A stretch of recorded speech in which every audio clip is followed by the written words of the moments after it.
I'm Kaylee Kirby. We start with our top story tonight. A 16-year-old is dead in the city's latest homicide. His name was Neiko McIntyre. School officials confirmed to us he was a student at Whitmer High School. This morning's shooting marks the 14th homicide of the year in Toledo and the third homicide involving a minor. Chase Bachman joins us live in studio tonight, where this year compares to others. Chase, what are you learning?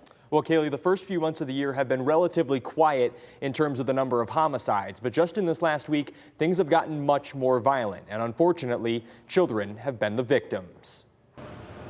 On Saturday morning, the shooting death of Neiko McIntyre became the 6th homicide in the city of Toledo this week, one of the most violent weeks in recent memory. Activist Anton Parks Sr. says it's heartbreaking to see violence being used. It's really heartbreaking to understand that people are still thinking that they have to commit crimes and hurt each other to make it, to deal with problems. The first 15 weeks of the year were relatively peaceful, with only 8 homicides, though last week Toledo has seen a major jump, with 2 victims being children. 16-year-old Neiko McIntyre and 7-month-old Desire Hughes joined Damia Ezell as Toledo's 3 minor victims of gun violence this year. Unfortunately, last year saw similar violence against children, with 10 minors in Toledo becoming victims of homicide. Carla Bauckham founded the initiative Operation It Takes a Village to help children who are victims of violence, and says the situation has gotten worse.